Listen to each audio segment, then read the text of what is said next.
title. One of my favorite authors, Andrzej, says, everything has been said before, but since nobody listens, we have to keep repeating it. And another thing which is slightly controversial to this is what another would have said as well as you, do not say it. Да приведа за тези, които не са толкова бързо говорещи като мен на английски. Всичко вече е било казано, но понеже никой не слуша, трябва да се повтаря. Но другото е, че това, което е казано или друг може да каже по-добре, не го казвайте вие. And this is the biggest challenge for me. So pretending that nobody can say better than what I'm going to say is kind of scary. Let's see. All of us are talking about competencies these days and demonstrating different types of competencies in clear or implicit way. But the one I'm concentrating on today is what is defined in our project Key Competencies in Math developed by means of math education is communication in mother tongue. I have slightly changed mother tongue with natural language because, as Lyubov Kostova said this morning, science is a universal language. So the whole thing is how we communicate ideas to people who are intelligent, eager to know, interested in what we are doing, ready to pay for this, even, but are not representative of our specific topic of view. And how do we cultivate this ability and competence from a relatively young age? This provocative title was illustrated by two cartoons I found last night at 2 o'clock in the morning on Google, of course. But the same is something I'm admiring several years now. Shizuo Kakutani, a famous Japanese mathematician, formulated a well-known theorem in mathematics dealing with the behavior of the so-called random walks in 2D, in the plane and in the space. And if you don't notice the difference between the behavior of a drunken man and a drunk bird, the small difference is that the probability of a drunken man to find his home is 1. So eventually he will come home, no matter how long this will take, but he will. Unlike the drunken bird, which will never find her home back. And formulated that way, this theorem sticks in your mind forever, almost as well as the famous theorem about the two policemen who are, and the person who is between them. If they go to the same place, the person between them goes to the same place. Well-known theorem from the calculus, which maybe is the only theorem we remember so many years after we have graduated.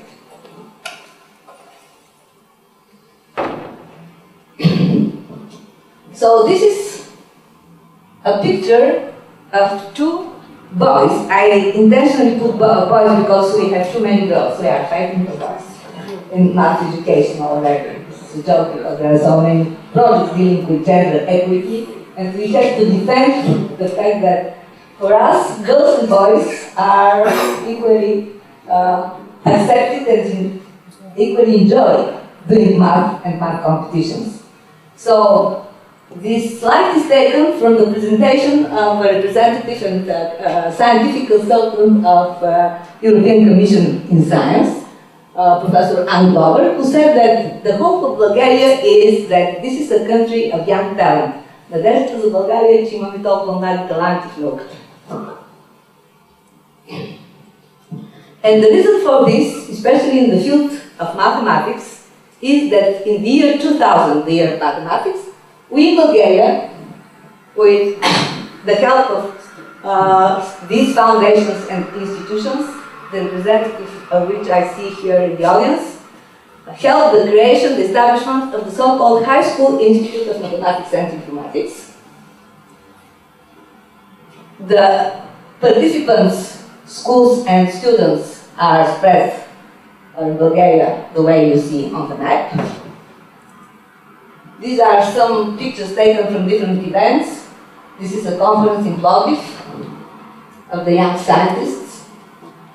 Their presentations, the way they present their project, their research project, is in front of a jury, but the jury is in front of an audience consisting of their peers, their teachers, so they have to be able to answer the questions of the greatest specialists in the field, maybe in the world, but at the same time to explain what they are doing on fingers, as you say, to their peers and their teachers.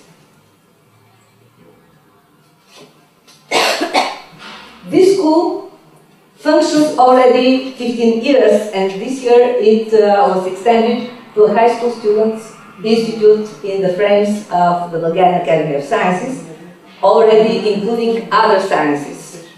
Not only natural sciences, but also philosophy and folklore and social sciences.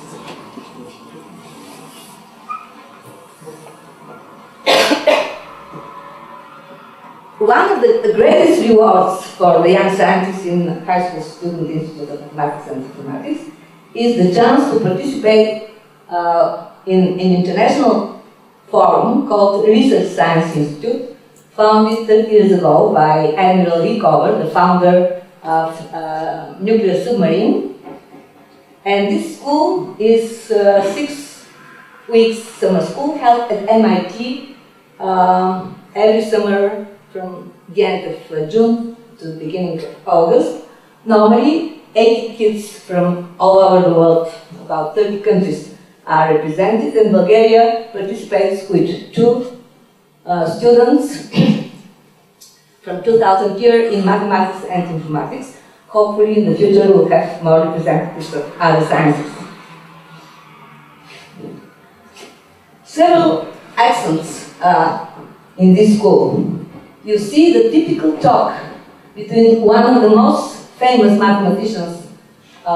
You see Erdős, Paul Erdős, with a special award. Academician Kinderov won this spring. He was awarded with the Medal of Erdős for his contributions to mathematics, education and math competitions worldwide.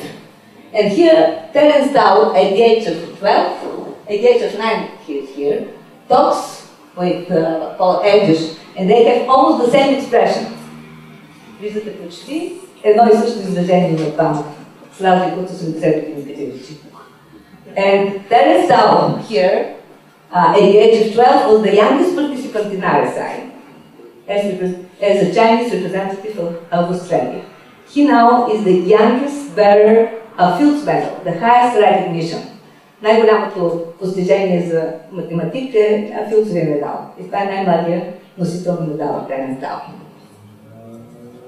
A pride for us, the Bulgarians, is a high school student, Veselin Dimitrov, who is alumnus of our program, who participates in an international forum where they discuss a newly presented proof of the ABC conjecture, a famous conjecture that was open for many decades. And our kid found a mistake in the proof. And Terence Dow says that until this mistake is fixed, he is not optimistic about this proof. So see, not only proving and formulating about hypotheses, but finding mistakes in such important mathematical events is what makes these young people famous mathematicians also. So these are some moments from the way we started RSI. Everybody introduced himself or herself, the country they come from, the language they speak, the alphabet they use. This is my group from this year, 17 kids from 13 countries. And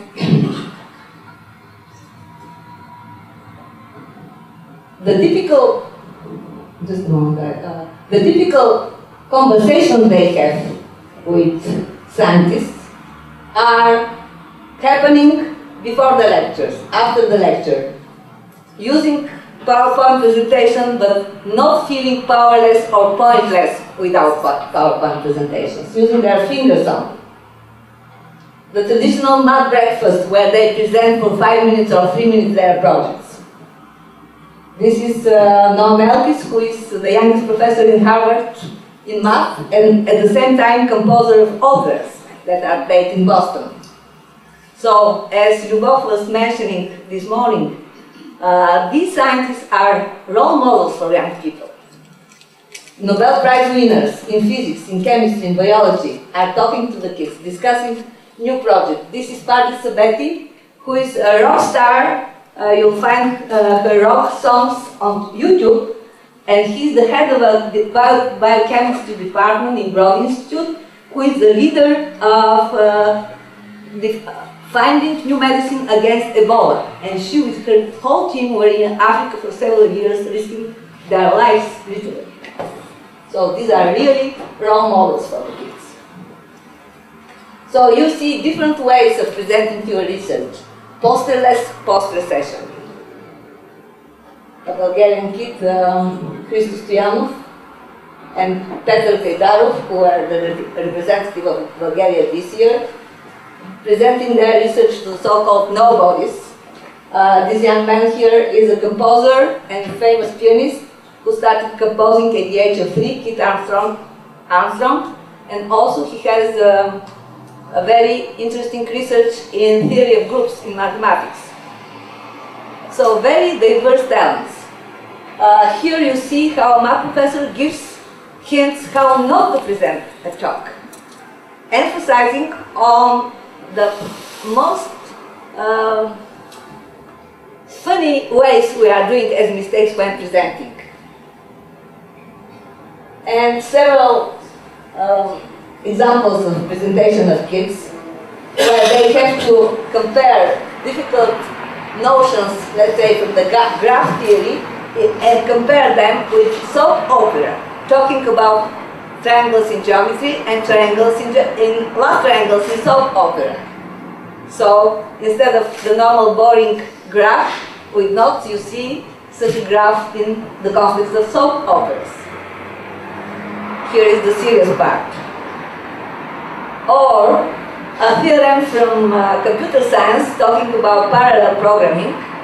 The person, the young student, in Chinese, is comparing the parallel computing with the work of Jason Pollock, and illustrates the notion accurate enough, often enough. This is a notion from computer science. And comparing algorithms by making comparison with the works of Mondrian and Jason Pollock. And this is a Bulgarian student who illustrated the idea of non-commutative operation by changing the operation of putting his sock on his shoe and presented till the end with his sock on the shoe. Petr Gajdarov, presenting his new theorem on parting functions, who had to answer a very difficult question for mathematicians: what is the real application of your work? So this is a very abstract new theory. And he said, well, this has very good applications for us not to stay single. Because, and he gave an example that if a girl he likes is hesitant to marry him, he would continue the process until finding the one he likes. But this is very risky because if he doesn't find one that is good enough for him, he wouldn't dare to go back and ask someone who has asked before. And when they said, okay, what is the application? The application is that the risk of someone of us staying single is minimal. And this is Christos Stoyanov with award for the best written presentation. Then some awards in the context of Intel and ISEF. You see girls as well. This girl won 2 awards of the American Math Society and for her research project. And some of these you'll see in a minute. This is Konstantin passing the torch to Peter. Yanica, who studies now in England, and this is her student from Russia, and you can't even say who is the mentor, who is the student. And this is Bobby Kuyumjieva, a teacher in this school who has upgraded a lot of young students following this way. And here you see the girl in the middle acting as a mentor for two boys. She's now a student in Princeton. Kathy Galcheva is a student from MIT, who especially came this summer to mentor girls from her own town and not only. And I would like to finish with the words of Dudley Hurstman, Nobel Prize winner in chemistry, who said that teaching and mentoring are very valuable to your research. So again, I would like to say that researchers should die young, as late as possible.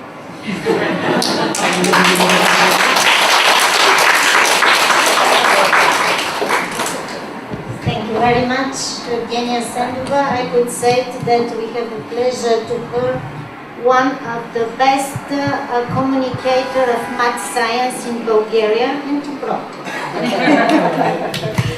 Keep talking, keep elaborating. Yeah. So, questions, comments, impressions.